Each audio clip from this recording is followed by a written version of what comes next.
Olá, tudo bem com vocês? E aí, como passaram a semana? A minha semana foi bem legal, porque como você já deve ter percebido, tem um nome novo aí na nossa aula. Apareceu um nome de conteúdo diferente do que nós tínhamos na semana passada. Isso mesmo, nós vamos mudar de conteúdo hoje. Mas você vai perceber que ele tem uma certa relação, é meio parecido. Mas antes da gente falar sobre o conteúdo da aula de hoje, vamos lembrar um pouquinho do que nós vimos na aula passada? Já faz algumas semanas que a gente vem conversando sobre narrativas religiosas e sobre a temporalidade sagrada. Nós aprendemos a importância dessas histórias para marcar o tempo, seja para o início do calendário, como é o caso do calendário islâmico, que tem o seu início marcado por uma narrativa religiosa, seja pela marcação da passagem do tempo, ou até para a questão de festas e de comemorações. E na semana passada, pensando em tudo isso, nós aprendemos como os indígenas do Xingu organizaram o seu calendário, com base nas coisas que eles fazem no decorrer do ano. Então, lá no mês de janeiro, o que acontecia no mês de janeiro?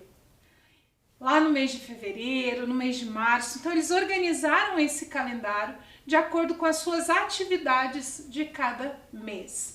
E nós fizemos o nosso calendário bem legal, de acordo com as coisas que a gente faz em todos os meses. Eu vou contar para vocês que no meu caso, lá no mês de fevereiro, eu desenhei dois bolos de aniversário. Por quê? Porque no mês de fevereiro é meu aniversário e aniversário da minha filha. Então, o mês de fevereiro, para mim, é um mês de muita festa, muita comemoração. E você? O que você colocou no mês do seu aniversário? Lembrou de colocar a comemoração? Eu espero que sim, que você não tenha esquecido o dia do seu próprio aniversário. Mas, para a gente começar a nossa aula de hoje, onde a gente vai mudar um pouquinho de assunto, eu vou pedir para você separar os materiais que a gente vai precisar. O caderno ou a folha, que você usa para anotação toda semana, papel sulfite, o lápis ou a caneta, aquilo que você mais gosta de usar para anotar. Separa o seu material que a gente já volta para conversar.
Agora que você já está com o seu material separadinho, hoje nós vamos começar um conteúdo diferente, como você viu lá no comecinho da aula que apareceu na sua tela.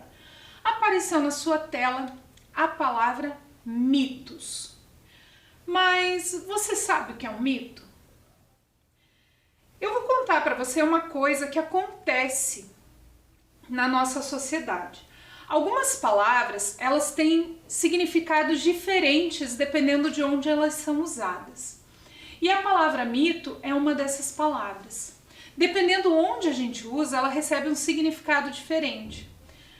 Por exemplo, quando a gente vai ler uma reportagem, uma matéria num jornal, numa revista ou na internet, que quer falar sobre mentiras e verdades de acordo com algum especialista. Então vamos pensar lá.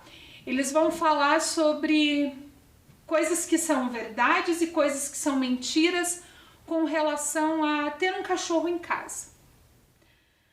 Quando as pessoas vão fazer esse tipo de matéria, elas têm o hábito de, em vez de escrever mentira, usar a palavra mito no lugar. Então escreve lá, mitos e verdades sobre ter um cachorro. Mas a palavra mito não significa mentira. Não significa que aquilo está errado, que aquilo não é verdade. Muito pelo contrário. A palavra mito tem um outro significado, que a gente vai ler juntos agora. Acompanhe a leitura comigo. Os mitos se utilizam de muita simbologia, personagens sobrenaturais, deuses e heróis. Estes componentes são interligados com fatos reais, características humanas e pessoas que realmente existiram. Então aí nesse texto a gente já vê que tem a palavra realmente existiram. Se realmente existiram, é porque são de verdade. Essas pessoas elas já viveram aqui ou ainda vivem aqui.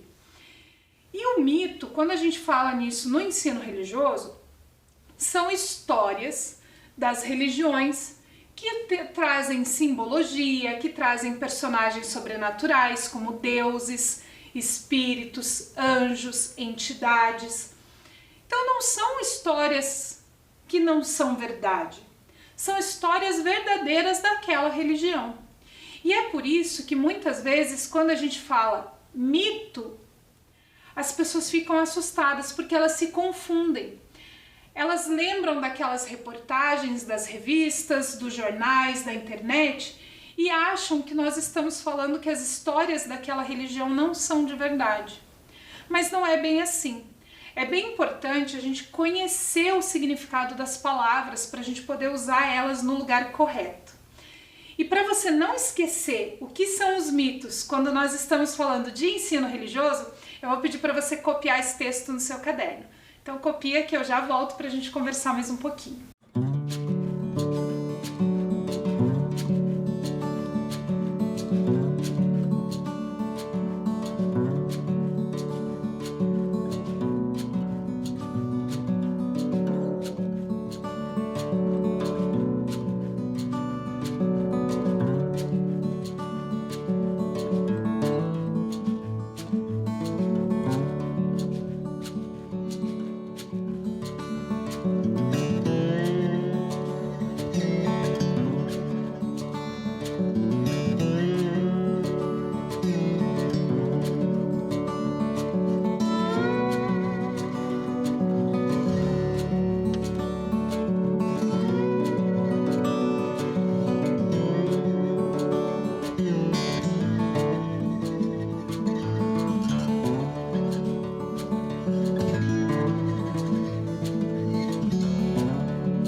você já copiou o que significa a palavra mito, que a gente já entendeu um pouquinho melhor o que é o mito no ensino religioso, você deve estar pensando assim, mas prof, então o mito e a narrativa religiosa são a mesma coisa? E aí eu vou ter que te dizer que não. Por que não? Porque na verdade, a narrativa religiosa, ela não precisa ser necessariamente a história de um Deus, a história de uma entidade, pode ser só a história de uma pessoa. E o mito sempre envolve alguma questão sobrenatural, como um Deus, uma entidade, um espírito, algo do tipo. Por isso, eu separei duas histórias para ler para você entender um pouquinho melhor a diferença entre o mito e a narrativa religiosa. Nós vamos começar lendo um mito do povo Kayapó. Esse mito do povo Kayapó está nesse livro do Daniel Munduruku. O nome do livro é Outras Tantas Histórias Indígenas de Origem, das Coisas e do Universo. Quem escreveu o livro foi o Daniel Munduruku, que é um escritor indígena. E ele contou as histórias do seu povo, que é o povo Munduruku, e de alguns outros povos indígenas aqui do Brasil. Então eu vou ler para vocês uma dessas histórias para mostrar para vocês como é um mito religioso, certo? O nome da história que eu vou ler para vocês hoje é O Buraco no Céu, de onde saíram os Kayapó. Então a história começa assim. Contam que num tempo muito antigo, os Kayapó moravam no céu. Lá, muito acima do teto do céu, havia tudo o que se pode imaginar. Tinha batata doce, macaxeira, inhame, mandioca, milho, inajá, banana, caça das mais diversas e tartarugas da terra. Enfim, era um lugar de muita fartura. Um dia, um experiente guerreiro da classe dos Mebengue descobriu no mato a cova de um tatu. Ele ficou muito curioso e com vontade de caçar o animal. Então ele começou a cavar. Passou o dia inteiro cavando, até que viu o tatu gigante. Ficou animado com isso e cavou com mais empenho, ainda até furar a abóbada celeste. O tatu despencou lá de cima, arrastando consigo o velho guerreiro. No entanto, quando já estavam para chegar no chão, um forte vento de tempestade pegou o guerreiro e jogou ele de novo para cima. Assim, ele pôde voltar para o céu, de onde olhou a terra e viu que lá na terra tinha uma pequena floresta de buriti e um rio e vastos campos.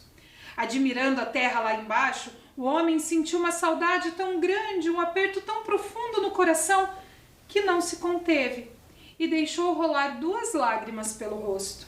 Depois apressou-se em voltar para sua aldeia a fim de contar o que havia visto.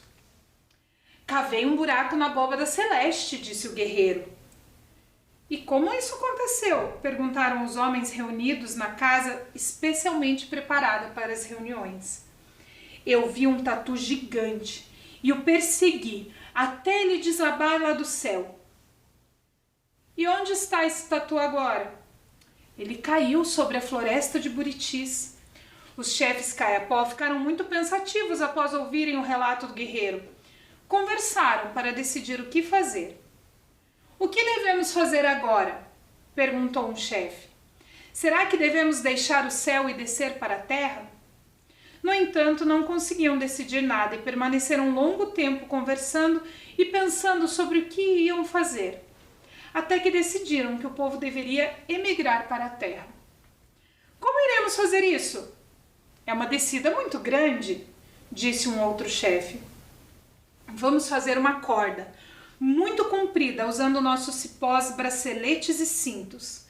Cada um de nós terá de ir em sua casa e trazer tudo o que puder ser tecido para fazermos uma corda bem forte e resistente.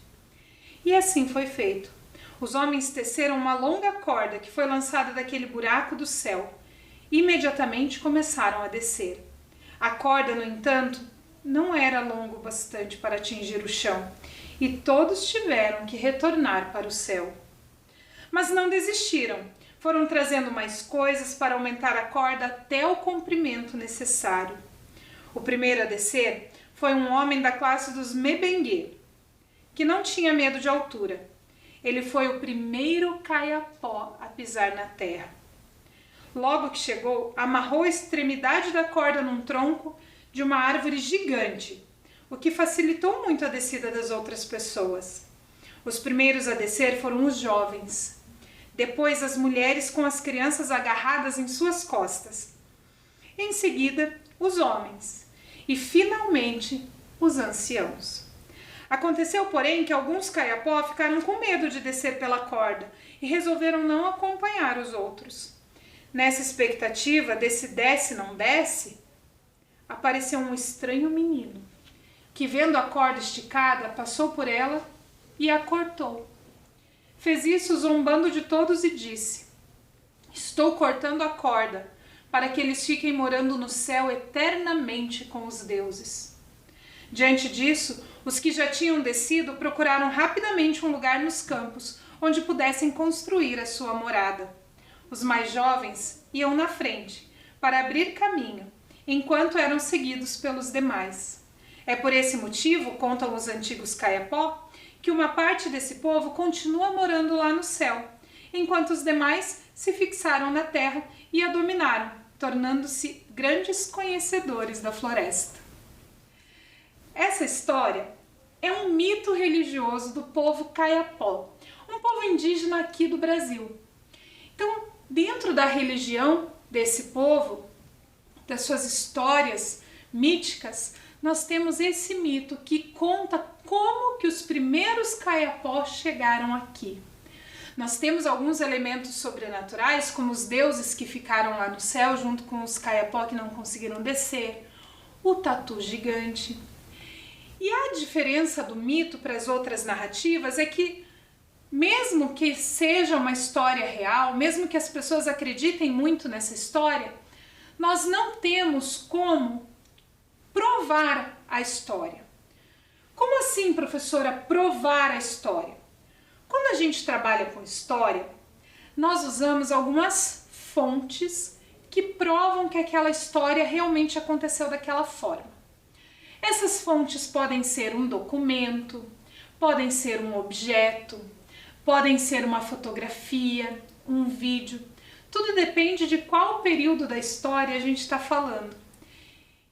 E no caso dessa história, a nossa fonte é só o povo caiapó contando essa história, passando de geração em geração. Por isso a gente não tem nenhum documento, nenhum objeto que mostre que essa história realmente aconteceu dessa forma.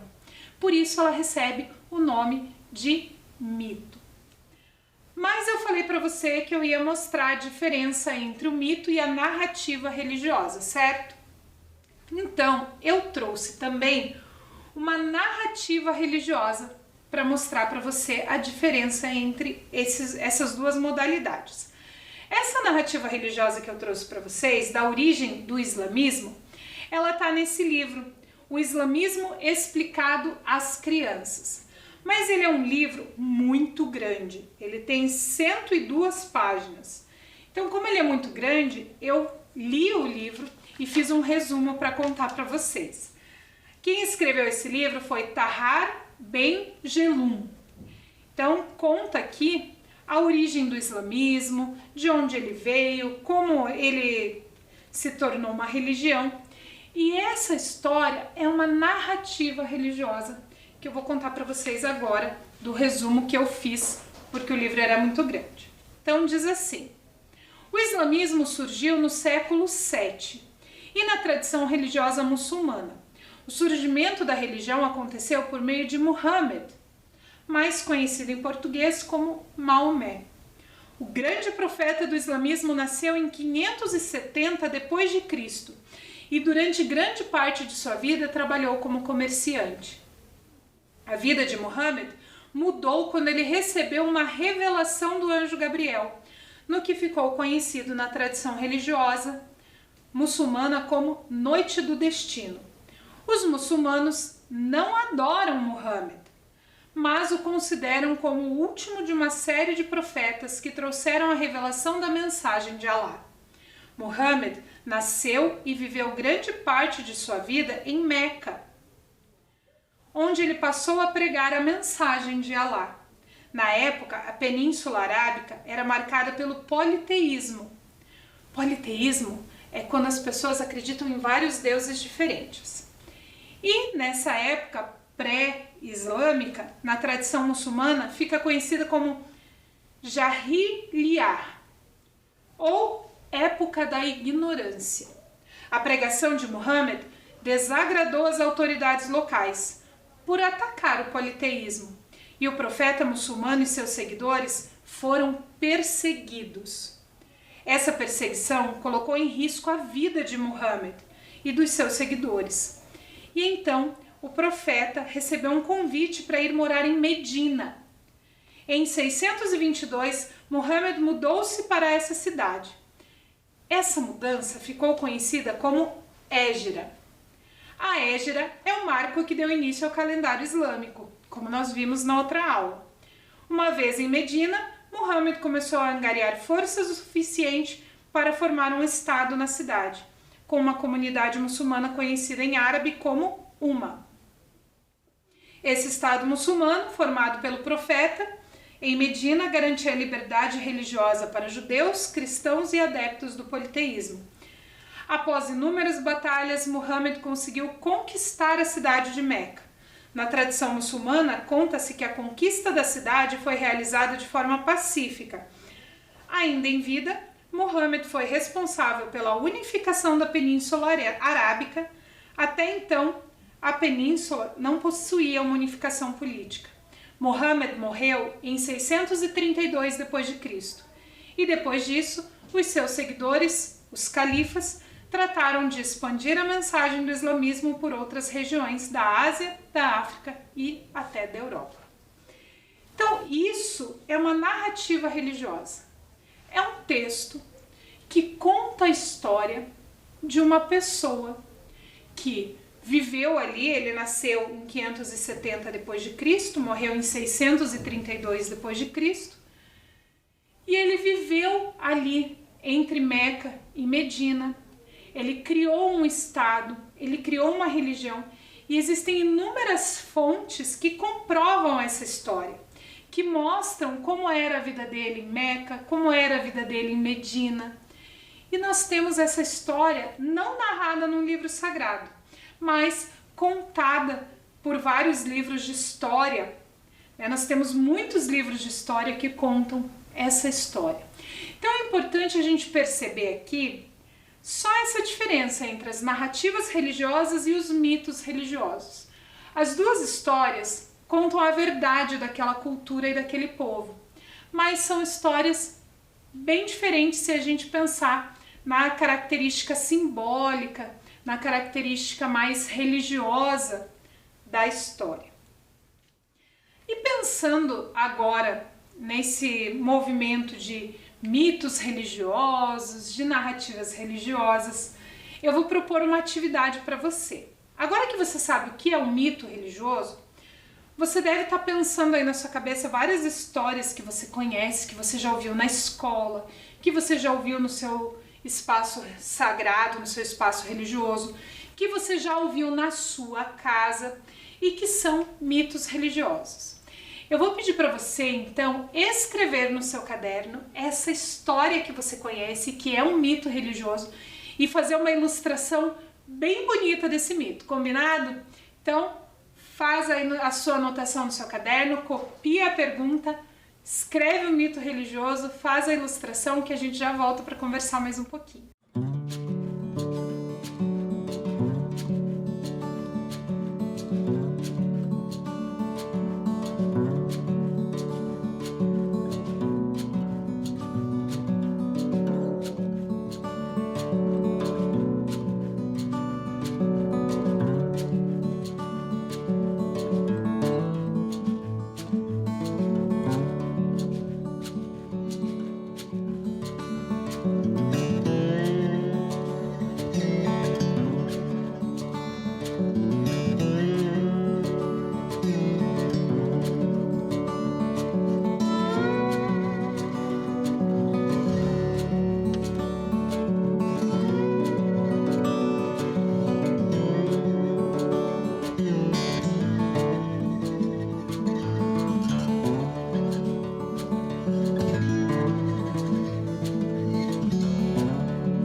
Agora que você já sabe o que é um mito, já sabe a diferença entre o mito religioso e a narrativa religiosa, a gente precisa conversar um pouquinho sobre como vai funcionar nossas próximas aulas.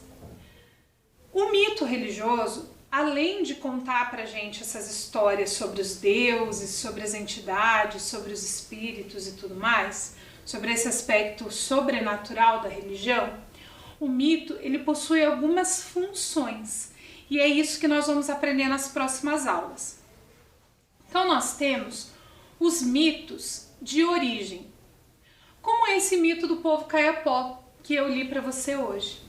Esse mito de origem ele quer mostrar para a gente como os Kayapós chegaram aqui na Terra, como começou essa comunidade indígena. Os mitos de origem, eles podem ser de origem do mundo, eles podem trazer a origem do universo, eles podem trazer a origem de um povo, eles podem trazer a origem de uma cidade, a origem de um país, a origem de um rio. Então os mitos de origem, eles vêm para contar pra gente como as coisas surgiram, de onde elas vieram, como que elas chegaram aqui na Terra. Nós também temos, dentro dos mitos, os mitos que querem nos ensinar alguma coisa, que querem nos ensinar alguma regra, alguma norma, alguma forma correta de viver, alguma forma correta de comer. Então, tem os mitos que têm como função nos ensinar alguma coisa. Por exemplo, se a gente pegar uma história que não é um mito, uma história que todo mundo conhece, que todo mundo já ouviu em algum momento da vida, a história da Chapeuzinho Vermelho, por exemplo. A história da Chapeuzinho Vermelho é uma história da literatura infantil que foi escrita há muitos e muitos anos. E qual que era a função da história da Chapeuzinho Vermelho? Lembra da história da Chapeuzinho Vermelho? O que ela queria ensinar para as crianças? Que a gente não devia andar sozinho na floresta e que a gente não devia falar com estranhos. Porque a Chapeuzinho conversou com o lobo e no final da história o que aconteceu, não é mesmo? Então essa é a função da história da Chapeuzinho Vermelho. Os mitos religiosos, eles também têm a função de nos ensinar alguma coisa. Então nós temos alguns mitos que querem nos ensinar sobre obediência, sobre a forma de se comportar em algum lugar, sobre o que é certo e o que é errado. Então existem mitos religiosos que têm essa função. E alguns mitos religiosos que vêm para nos ensinar alguma coisa relacionada a valores, como o amor ao próximo, como fazer o bem. Então, os mitos religiosos dentro das comunidades, eles além de contarem para as pessoas as histórias dos deuses, das divindades, das entidades, eles têm essa função de ensinar, de contar as coisas. E nas próximas aulas nós vamos ver alguns mitos que contam isso. Alguns mitos que são de origem indígena, mitos que são de origem africana, mitos que são de origem ocidental e mitos que são de origem oriental. Nós vamos ver em algumas aulas apenas uma das matrizes, porque a nossa aula ela não é tão longa assim. Então, às vezes, não dá tempo da prof trazer 4 mitos diferentes, de 4 matrizes diferentes para a gente estudar na nossa aula. Então, em algumas aulas, nós vamos ver o mito de uma religião ou de uma matriz. E na outra aula a gente vê da outra, combinado? Então, não se preocupe. Se numa aula só teve um mito indígena, na outra aula a gente conta um oriental, certo? E assim a gente vai aprendendo a identificar dentro dessas histórias também a função desses mitos. A gente vai conhecendo esses mitos religiosos de outros povos, de outras culturas. Quem sabe não aparece aqui na nossa aula um mito religioso que é da sua religião ou que você já ouviu em algum lugar, não é mesmo? Então, nós vamos aprendendo alguns mitos e as suas funções dentro das religiões e dentro da cultura dos povos. Combinado? E se você não conseguiu terminar de escrever o mito no seu caderno e de fazer o desenho agora durante a nossa aula, se o tempo que a Prof deu não foi suficiente, não tem problema, você pode terminar depois, certo? Mas essa nossa primeira aula sobre mitos vai chegando ao fim. A nossa aula vai terminando aqui.